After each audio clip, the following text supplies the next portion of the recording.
তরকারিতে যে লবণ কম হয়েছে, কোন মা বোন কি চায় তরকারি অস্বাদ হোক? কোন মা বোন কি চায় তরকারি মজা না হোক?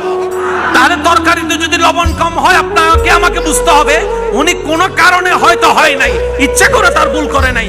ওই সময় যে বকাটা দিই সেটা না দিয়ে যদি প্রশংসা করে বলা হতো, উনি পরের বার রান্না করার সময় আর স্ট্যান্ডার্ড করে রান্না করতো। আমি কি বুঝাতে পারছি কথা? কষ্ট নিয়েন না আমার কথায়, কারণ কি জানেন, আমাদের হায়াত একদম কম। আমাদের হায়াত ওই আগের নবীর উম্মতের মতো 700, 800, 900 বছর সুযোগ নাই।